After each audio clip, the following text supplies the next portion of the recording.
Hello friends, তোমরা সব কেমন আছো? আশা করি ভালো আছো, আর আমিও খুব ভালো আছি। তো আজকে শনিবার তোমাদের সামনে নিয়ে চলে এসেছি নতুন একটা ব্লগ ভিডিও। তো আজকে তোমাদের দাদা ভাইয়ের জন্য তো সকালবেলায় রান্না হয়ে যায়, ওই 11টার মধ্যে রান্না হয়ে যায়, কিন্তু তোমাদের দাদা ভাই আজকে সকাল সকাল কাজে চলে গেছে, তাই ওকে আর রান্না করে দিইনি। তাই আজকে একটু দেরি করে উঠেছি, প্রায় 9:30 10টার সময় ঘুমের থেকে উঠেছি। তো ঘুম থেকে উঠেই যেটা হয়েছে আমার ফার্স্ট কাজ সেটা হলো বিছানাটা তোলা আর কি। তো বেড কভারটা অনেক দিন ধরেই চেঞ্জ করা হয়নি, প্রায় 4-5 দিন চেঞ্জ করা হয়নি। আমি 2-3 দিন পর পর চেঞ্জ করে দিই, কিন্তু এবারেরটা 4-5 দিন হয়ে গেছে, তা আমার ভালোও লাগছিল না। আর কি বলতো, বেশি দিন হয়ে গেল না বিছানাতে বেড কভার চেঞ্জ না করলে শুতেও ইচ্ছা হয় না। তার জন্য ভাবলাম ঠিক আছে, আজকে তো আর রান্নার অত ঝামেলা নেই, যেহেতু সকালবেলা রান্না করিনি, দেরি করে উঠেছি, তাই আজকেরই চেঞ্জ করে নিই, একেবারে কাজবাজ সেরে আর কি রান্না বান্না করবো। তার জন্য আর কি আজকেরই চেঞ্জ করে নিচ্ছি। আর সব থেকে বেশি যেটা অসহ্য লাগে কি বলতো, এই কোলবালিশের ওয়ারটা পরাতেও বিরক্তি লাগে, আবার খুলতেও বিরক্তি লাগে আর কি, ঝাঁকড়িয়ে ঝাঁকড়িয়ে পরাতে হয়। আমার একদম পছন্দ হয় না এটা। তো কি করব বলো, কিছু তো করার নেই, কিন্তু করতে তো হবেই। কে আর করে দেবে বলো, বরমশাই তো চলে যায় সকালবেলা কাজে, তো কিছু করার নেই। তো দেখো কোলবালিশের ওয়ারটা পরিয়ে নিচ্ছি। আর কার কার কোলবালিশের ওয়ার পরাতে ভালো লাগে না তোমরা অবশ্যই কিন্তু কমেন্ট করে বলো। তো এদিকে বিছানার চাদর গুটিয়ে নিয়ে চলে এলাম, একেবারে ভেজাতে একেবারে কেচে নেবো আর কি। নাহলে কি হয় বলো তো, রেখে দিলে আর কি পরে না, অনেক জামা কাপড়ের সঙ্গে না মানে কি জমে যায়, তখন অনেক কাচতে হয় একসাথে। তাই দেখো এখন ভিজিয়ে নিচ্ছি, এইগুলো চাদরগুলো ভিজিয়ে নিচ্ছি, আর 2-1টা জামা কাপড় ছিল তার সাথে, সেগুলোও ভিজিয়ে নিচ্ছি। একসাথে সব ভিজিয়ে নিয়েই আর কি কেচে দেবো, তাই একটু ভিজিয়ে নিচ্ছি। তা বোনকে বললাম বোন একটু ক্যামেরা করে দিত, বোন ক্যামেরা করে দিচ্ছে। আর এদিকে দেখো, আর এখন কি বলো তো, শীতকালের বেলা, তো শীতকালে একটু তাড়াতাড়ি না কেচে দিলে আর মানে আর কি অনেক দেরি হয়ে গেলে না শোকায় না, তাই একটু সকাল সকাল কেচে দিলে সকাল সকাল জামা কাপড়গুলো শুকিয়ে যায়। তবুও শোকায়নি, একটু মোটা জিনিস হলে না শীতকালে শোকাতে যায় না। শীতের রোদ তো গায়ে লাগে না, যেমন গরমকালে দেখবে ঘরের ভিতরেও একটা জামা কাপড় মেলে দিলে কেচে কুচে তাও শুকিয়ে যায়। এই দেখো আমার ভাই চলে এসেছিল এদিকে, ও আবার একটু চলে গেল, একটু দেখলো কাজ করছি। তো বোনকে বললাম বোন 2 বালতি জল টেনে দে, আমি একটু এগুলো ধুয়ে নিই। তো এদিকে আমি কেচে নিচ্ছি আর কি তাড়াতাড়ি, এর জন্য কেচে মেলে দিচ্ছি। দেখো এই দড়িটা না আমাদের রোদ পড়ে বেশি, তাই এই দড়িটার আমি কাউকে জামা কাপড় মেলতে দিই না, এই দড়িটা আমিই মেলি। পাশের বাড়ি একটা কাকি আছে মেলে, কিন্তু আমি যখন মেলি আমি বলি কাকি আমি এটাই মেলবো, তুমি ওই দড়িটাই মেলো, যেহেতু এটাই রোদ আছে। আর আমার তো প্রতিদিন কাচতে কাচতে দেরি হয়ে যায়, 11টার সময় তোমাদের দাদা ভাই চলে যায় টিফিন নিয়ে, ওকে গুছিয়ে দিতে হয়, তারপরে আর কি কাছাকাছি করে স্নান করি, তার জন্য অনেকটাই দেরি হয়ে যায়।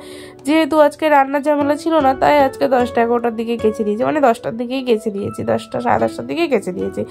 তো মেলে দিচ্ছি, এখন রোদে মেলছি, কিন্তু অনেকক্ষণ জল কেটেছি তো পাগুলো আর কি ঠান্ডা ঠান্ডা হয়ে গেছে। এখন রোদের মধ্যে দাঁড়িয়ে দাঁড়িয়ে মেলছি না, কি ভালো লাগছে, মনে হচ্ছে না যে স্নান করতে যায়, কিন্তু কি করবো বলো, পুরো ভিজে গেছে, স্নান তো করতেই হবে, এরকম করে তো আর থাকা যাবে না। তো স্নান করে নিলাম, স্নান টান করা হয়ে গেল। তো আমার শাশুড়ি মা বলেই দিয়েছিল যে স্নান করে উঠে সিঁদুর পরতে। আমি লিকুইড সিঁদুরটা পরতে বেশি ভালোবাসি, কিন্তু লিকুইডটা আমার শাশুড়ি মা তো পছন্দ করে না, তাই আর কি স্নান করে উঠে আমি এই সিঁদুরটাই পরি। যখন কোথাও বেরোনোর থাকে তখন হয়তো ওই সিঁদুরটা পরি, কিন্তু রেগুলার আমি এই সিঁদুরটাই পরি। আর স্বামীর মঙ্গল কামনায় নাকি এই সিঁদুরটাই পরা ভালো। এই যে একটু শাখায় দিয়ে নিলাম, দিয়ে একটু নমস্কার করে নিলাম, এতে নাকি স্বামীর আয়ু বাড়ে। যাই হোক, বড়রা যেটা পরে সেটা একটু মেনে নিলাম। তো এবার একটা টিপ পরে নিয়ে নিলাম। টিপটা যদিও আমার পরতে খুব একটা ভালো লাগে না, কিন্তু আজকের পরলাম। আর এখন তো বুঝতেই পারছো শীতকালে গরমকালে যেমন তেমন একটু স্নান টান করে নিলাম, কিছু না মাখলেও কোনো ব্যাপার। আর ইচ্ছে হয় না গরমে কোনো ক্রিম ইউজ করতে, কিন্তু শীতকালটা এমন ফালতু যে কিছু না ইউজ করলে রীতিমতো গা হাত পা চিচ্চির করে, আবার চুলকাতেও থাকে। আমার তো চুলকায়, তোমাদের কার স্কিন কেমন কমেন্ট করো।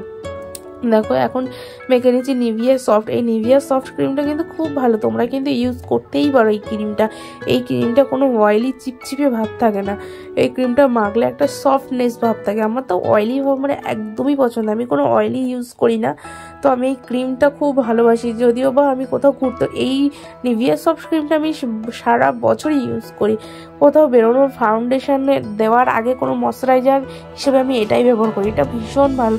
তারপরে ঠোঁট তো আমার শীতকাল বলে না, আমার গরমকালও মাঝে মধ্যে আর কি ঠোঁটটা ফাটে আর কি, একটু ড্রাই হয়ে যায়, তো আজকেরও আর এখন তো শীতের সময়, এখন তো দিনে 3-4 মনে লিপ বাম ছাড়া আমি চলতেই পারি না, এরকম একটা ব্যাপার। তো লিপ বামটাও দিয়ে নিলাম। আর লিপ বামটা স্ট্রবেরি ফ্লেভার, আমার তো ভীষণ ভালো লাগে স্ট্রবেরি ফ্লেভার। তো তারপরে মেখে নিচ্ছি এই ভেসলিনের কোকো ক্রিমটা, এটাও ভীষণ সুন্দর। এর সেন্টটা আমার মানে আর কি আমি সেন্ট অনুযায়ী আর কি মাখি, গন্ধ আমার খুব ভালো লাগে, সেই জিনিসটা আমি খুব ভালো ইউজ করি। তো এইবারে চলে এসেছি রান্না করতে, অনেক বেলা হয়ে গিয়েছিলো, 1টা বেজে গিয়েছিল, কিন্তু তাও আমাদের রান্না বান্না করা হয়নি, যেহেতু সকালবেলা রান্না করিনি, সকালেই রান্না করি, চা রুটি খেয়ে এইসব করে আর কি কাজবাজ করে বোনকে বললাম বোনু তারপরে রান্না করব। তো এদিকে দেখো আজকে আমাদের শনিবার নিরামিষ, এবার নিরামিষে কী করবো সেটাই ভাবতে ভাবতে মনে পড়লো একটু গরম গরম খিচুড়ি আর বেগুনি করা যাক আজকে। তো দেখো এখানে আমি 150 গ্রাম গোবিন্দভোগ চাল আর মুগ ডাল আর ছোলার ডাল 150 গ্রাম, মানে চালও 150 ডালও 150, দুটো ডাল মিলিয়ে 150 গ্রাম আমি নিয়ে নিয়েছি। এদিকে সবজিগুলো কেটে নিচ্ছি। তো বোন তো ভীষণ অপছন্দ, যেহেতু সবজি দিয়ে খিচুড়ি করব, ওরা কেউ সবজি খেতে চায় না। তো বোনকে বলছি দাঁড়ান আজকে একটা মজার খিচুড়ি করবো। তাকে বোন বলছে কেন, কি মজার খিচুড়ি করবো? আমি বোনকে বললাম দেখ আজকে সব ধুয়ে প্রেশার কুকারে দিয়ে দেবো, তুই কোনো সবজি আছে বুঝতেই পারবি না, প্রেশার কুকারে দিলেই তো গলে যাবে সব সবজি। তবুও বোন একটু নাকটা ছিটকা যেত, বললাম তুই দেখ ভালো না লাগলে সবজিগুলো তুই আমাকে দিয়ে দিস। তা বললো ঠিক আছে। ও একটু আলুটাই খায় আর হয়তো একটু ফুলকপি খাবে, এই কুমড়ো শিম এসব খায় না, কিন্তু শীতের সবজি তো এইসব দিয়ে একটু খিচুড়ি খেতে কিন্তু ভীষণ ভালো লাগে। শীতের সবজিগুলো আমার তো ভীষণ ভীষণ প্রিয়। তোমাদের কেমন লাগে অবশ্যই কিন্তু বলো, কার কি ভালো লাগে। তো দেখো এদিকে আমার কাটা হয়ে গেছে, এদিকে আমি সব সবজি কেটে নিয়েছি, টমেটো, কাঁচা লঙ্কা, তারপরে আলু, ফুলকপি, আর এদিকে নিয়ে নিয়েছি ডাল, আর এদিকে বেগুনগুলোও কেটে নিয়েছি বেগুনি করার জন্য, লম্বা লম্বা বেগুনি করব। আর এই বাটিটা ছোট বাটিটা নিয়ে নিয়েছিলাম নারকেল কুড়িয়ে, অল্প একটু নারকেল ছিল তো সেটাকেই কুড়িয়ে নিয়েছি। তো তারপরে আর কি প্রেশার কুকারের মধ্যে সব দিয়ে দিয়েছি। প্রেশার কুকারে করলে যেহেতু এত দেরি হয়ে গেছে, প্রেশার কুকারে করলে কি বলো তো, প্রেশার কুকার করলে খুব তাড়াতাড়ি হয়ে যায়, আর কড়াইতে গিয়ে হাঁড়িতে করলে না অনেকটা দেরি হবে। প্রেশার কুকারে 2-3টে সিটি মারলেই না হয়ে যায়। তো দেখো প্রেশার কুকারে একটু তেল, তেজপাতা, জিরে ফোড়ন দিয়ে আর কি সবজিগুলো দিয়ে করে নিয়েছি। তো খেয়ে নিলাম। তো ভিডিওটা কেমন লাগলে লাইক